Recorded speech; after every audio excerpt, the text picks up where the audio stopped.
People are waking up to news of 3 bloody incidents from around the world overnight. An 18-wheeler with a cargo of steel tore through a crowded Christmas market in Berlin this evening. At least 9 people are dead. About 50 have been hurt. The White House called it an apparent terrorist attack. The driver has been arrested. Last month, the State Department warned Americans that holiday festivals and outdoor markets in Europe could come under attack, and tonight, security is tightening here in the U.S.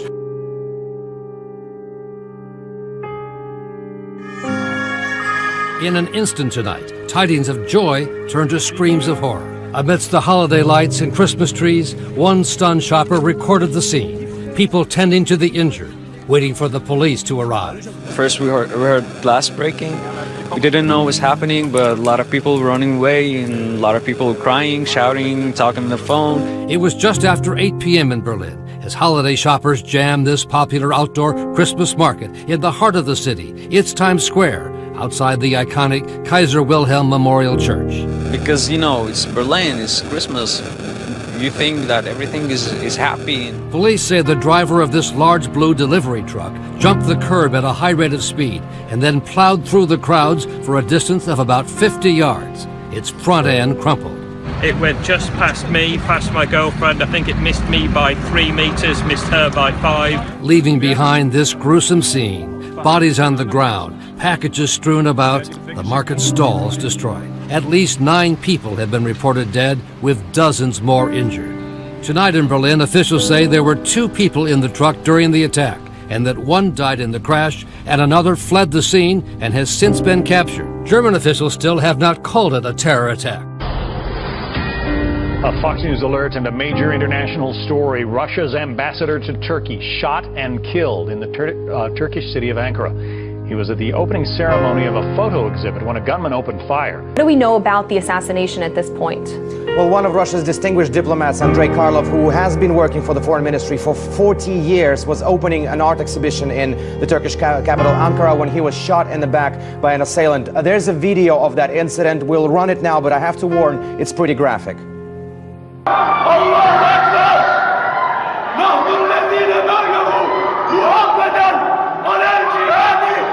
There are still a lot of questions remaining as to how exactly this man got into the exhibition. There are concerns that he may have been part of the security detail.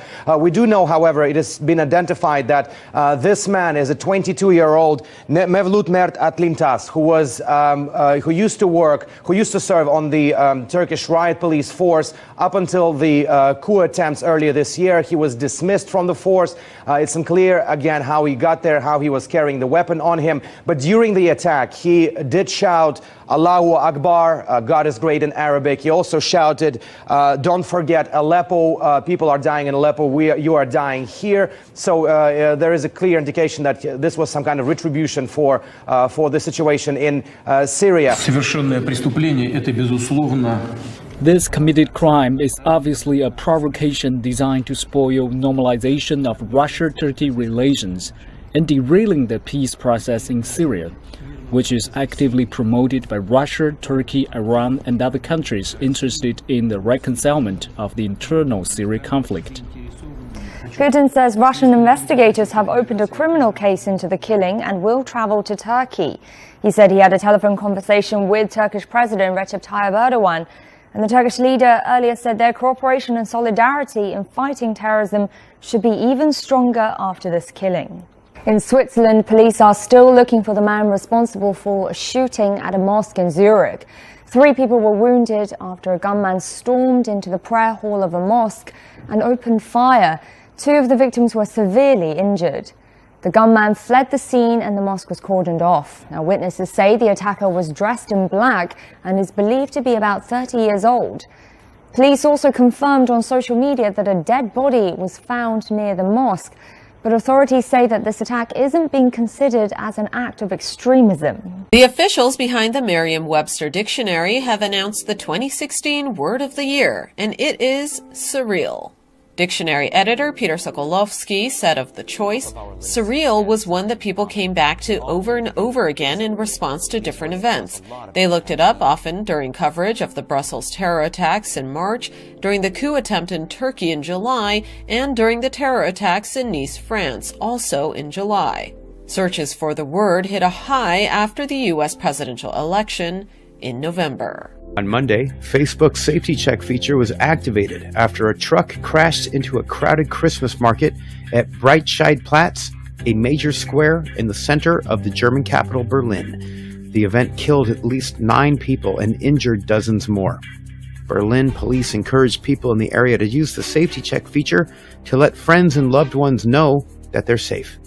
Safety Check sends a message to Facebook users in areas of immediate danger, allowing people to notify friends and family that they are alive and well. The feature has been used for hurricanes, mass shootings, and terrorist attacks. Facebook has activated the tool at least 40 times in the past 2 years.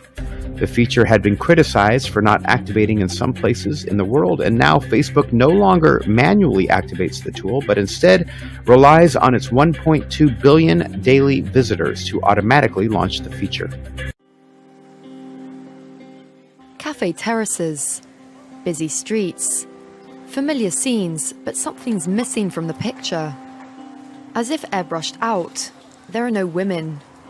In some of the outskirts of Paris, men have taken over public spaces, and women are putting up with it. Nadia Ramadna and Aziza Saya are 2 activists from the Mothers Brigade. They are fighting for women's rights in their Paris suburb. To demonstrate the kind of reaction they get from men, they visit a local cafe with a hidden camera. Before they even get inside, their presence seems to disturb the other clients.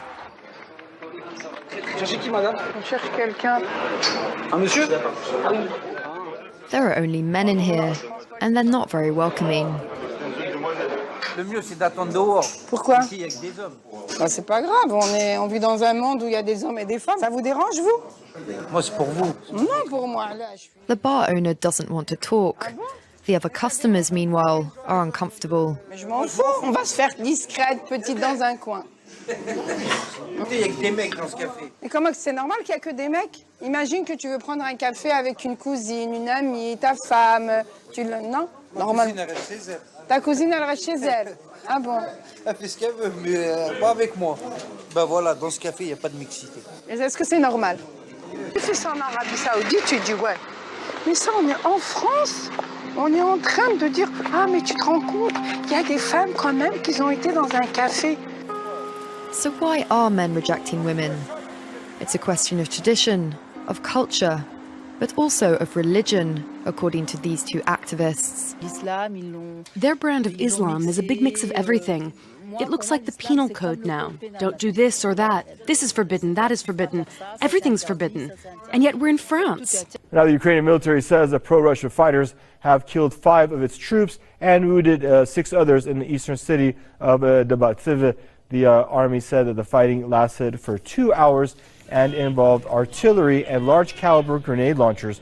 Ukrainian military officials also said that 20 pro-Russia fighters were killed and 30 others injured in the fighting as well. Now the clashes erupted over the control of the strategic city of Debaltseve. Ukraine's government troops and pro-Russia forces have been engaged in a bloody conflict over the past 2 years, which has claimed some 10,000 lives so far. The European Union has formally extended its economic sanctions against Russia by 6 months. Monday's announcement comes after a decision endorsed by national leaders at the EU summit last week. The sanctions include limiting access to the bloc's primary and secondary capital markets and a trade embargo on arms. The EU's restrictive measures were first imposed in July 2014 after Russia annexed the Crimean Peninsula. The European Council confirmed the sanctions will now run until July 31st, 2017. Moscow has agreed to meet with NATO envoys for a frank discussion aimed at avoiding a military standoff that both sides fear could destabilize the region. Russia is concerned about a NATO military buildup along its western border, while NATO wants assurances that Russian troop deployments to the region are purely defensive in nature. This will be the 3rd time the NATO-Russian Council meets this year. A South Korean government official says North Korean missiles pose a direct threat to the United States and Europe. That is according to the official director, General Lee Sang-ho, told the Daily Star online that Kim Jong-un's arsenal is more dangerous than previously thought. The information comes amid reports that North Korea's military is now capable of attaching nuclear warheads to missiles which can travel thousands of miles. The Electoral College has sealed the deal for President-elect Donald Trump. Late Monday afternoon, Trump had officially surpassed the 270 electoral votes needed to win the presidency. While Trump's victory was very much expected, so were protests. Demonstrators were seen and heard in and around the places electors met to cast their votes. A chaotic scene in Wisconsin today. You don't deserve to be in America! Protesters shouting down electors as they cast their votes for Donald Trump. This woman hauled away by police. This is my America! My America! The same in Pennsylvania. Ohio, too. This is what democracy looks like. As the Electoral College convened in state houses across the country, Trump's opponents making a last-ditch attempt to keep him from the White House. Texas now puts President Trump over the top. But now the unofficial tally is in. Trump reaching the 270 votes needed. Pride School Atlanta has created a haven for LGBTQ identifying students. The school focuses on LGBT community issues. Kristen Sasalovitz, the school's transgender co-founder and director, stated, "They don't have to fight for the right to exist here." The school's creation comes at a perfect time when transgender bathroom rights are still up for debate in the United States. The LGBTQ community is apprehensive of what President-elect Donald Trump will do when he enters office in 2017. This man doesn't wear horns all the time, but when he does, people stare. And when he legally changed his name to Phelan Moonsong to reflect his pagan beliefs, he had trouble getting a photo ID. He says he was rejected by the state of Maine for wanting to wear horns in his picture, a headdress he considers religious wear. According to Moonsong, the BMV said he needed to explain himself to the Secretary of State. But when Moonsong called to follow up on his explanation, he found out his request had been rejected. Moonsong contacted the Maine Civil Liberties Union, and the next time he went to the BMV, the clerk took his photo. The state says it didn't originally know the horns had religious significance. Moonsong says they did. Either way, he received his new ID last week, and no matter what people think of his spiritual antennae, he'll continue to use them as a way to clarify his beliefs. Peace on earth, at least in the state capitol this season, as both a display by the Lincoln atheists. Too often we allow others to define us, so I'm trying to redefine it and let people know that atheists are good people. And a nativity scene shares space on the ground floor rotunda. The public square should not be void of signs of her citizens' beliefs and values. The dueling displays is the latest twist in the holiday battle of church and state. In 2014, the Thomas More Society put up this nativity scene for a day. When they wanted to do it again the next year for the entire week leading up to Christmas, they found the atheists had beat them to the punch and reserved all four corners. This year, the Capitol Commission's changed its first-come, first-served policy to allow both groups in at the inn. Actually makes our message a little bit easier to talk about, because we can actually say that if the state is allowing a religious display, that at the same time they have to allow non-religious displays like ours. Our ability to share it is a badge of our freedom and of our civility. Still, both groups question whether it's proper for the other to be there in the first place, or at this particular time. I don't think it's the most polite thing in the world. You know, there's plenty of time for this stuff. We don't need sharp elbows. But nonetheless, the coexistence of it is emblematic of our society, of our freedoms. Political correctness run amok. That's how one George Washington University professor describes the political climate on college campuses across the country. In an op-ed by law professor John Banzaf, he credits the university for standing up to student protest groups and not giving in to what he calls their outrageous demands. The George Washington University Progressive Student Union and a number of on-campus student organizations submitted a list of demands to school administrators. calling on the university to make a public acknowledgement that white privilege exists in America. Other demands includes creating a sanctuary for Muslim refugees fleeing the Middle East, rechannel its resources to protect students from racism and sexism, and divert students' tuition to fund homeless facilities, job training, and community centers. The student groups believe the Fraternal Order of Police's endorsement of Donald Trump is an act of violence against them. They claim it threatens their safety when they provide security at their protests. Professor Banzaf said if these demands were agreed to, it would have let the inmates run the asylum, adding, "In all too many cases, we have political correctness now becoming political craziness." A spokesperson for George Washington University stated that the school has held open forums with students to hear their concerns. The spokesperson also acknowledged that Professor Banzaf was speaking on behalf of himself and not for the university.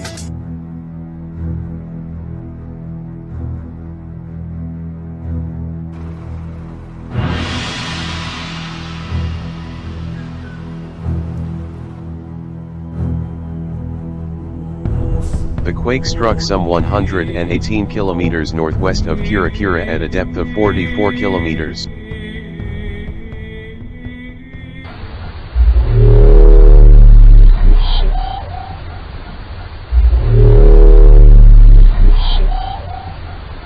This mind-controlled robot could open a new world for people with disabilities. And unlike its predecessors, this one doesn't require a brain implant.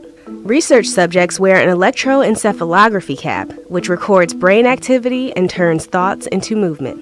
Humans do the thinking, and the robot does the work. Researchers say this technology could help people who are paralyzed or have limited motor function due to conditions like muscular dystrophy, stroke, and spinal cord injuries. Harvard Davis's best work happens in places most never see. You know, driving an ambulance, you get a lot of attention. People want to stop and say, "Hey, what is it? What is the Suitmobile?" The Suitmobile is a nonprofit that feeds the homeless, and Davis runs their warehouse. Okay, it's going to be hot out here today. He understands the homeless because he used to be one of them. Helping out people, you know, it's a wonderful thing. He's come a long way in 5 years. Maybe I wish I could have found this 20 years ago, you know. A man who dedicated his life to serving others taught himself never to smile. I used to talk with my lip down. Not showing the gap I had. A lifetime of neglect left his mouth in bad shape. That's where Dr. Lee Fitzgerald comes in. So all these were removed. The upper jaw was shortened, and then 6 implants were placed here, and then teeth were attached. Dr. Fitzgerald took in Davis as a patient, and he isn't charging him. Did you sleep okay? His team was able to save just 8 teeth. The rest aren't real, but the smile is. $1 million smile. He's no longer homeless. It's better than the first I had. He has a job, and he's found his calling. But I can get used to it. Today, he got the one thing he was missing. I'm telling you, this morning I smiled in the mirror and said, "Who's that guy?" I knew that. A smile that's contagious. See that smile? That's a wonderful smile, too. Don't want to be afraid, hard not to hesitate, but we can't wait to be the change. It's not too late, free from hate, think of the future that we could create, face the facts today, there's a better way, take one step back and say there's a better way,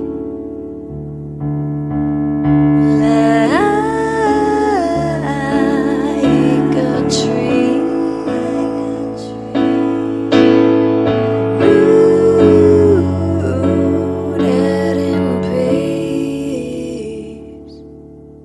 In peace.